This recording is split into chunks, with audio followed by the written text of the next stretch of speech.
আসসালামু আলাইকুম গাইস, কেমন আছেন সবাই? আশা করি অনেক ভালো আছেন। তো আজকে আমি আমাদের নিজেদের গাছের একটা কদবেল ভেঙে আপনাদের সাথে ভর্তা মাখিয়ে দেখাবো।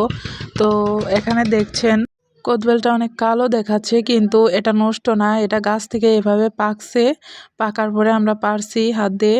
তো দেখেন এখানে আমি ভাঙছি, ভাঙার পরে ভিতরটা তো এই যে দেখতে অনেক লোভনীয় লাগছে, অনেক মিষ্টি কদবেলটা, হালকা টক।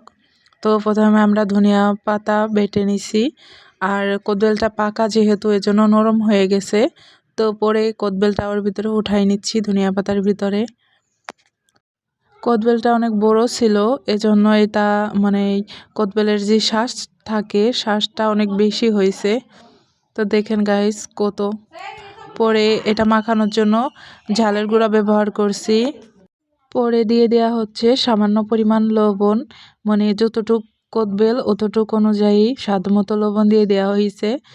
পরে এই ধনিয়া পাতা, ঝালের গুঁড়া আর লবণ দিয়ে মিক্সড করা হচ্ছে। তো এখানে দেখতে একটু কেমন লাগতেই পারে, কারণ এখানে আমি কোনো ফিল্টার বা কোনো কিছু ব্যবহার করিনি। ধনিয়া পাতাটা একটু বেশি হয়ে গেছে, এই জন্য আর কি বেশি সবুজ দেখাচ্ছে, কিন্তু মাশাল্লাহ এটা খেতে অনেক মজা হয়েছিল। তো দেখেন আমাদের কদবেলের ফাইনাল লুক। এভাবে কদবেল মাখালে মাশাল্লাহ অনেক ভালো লাগে।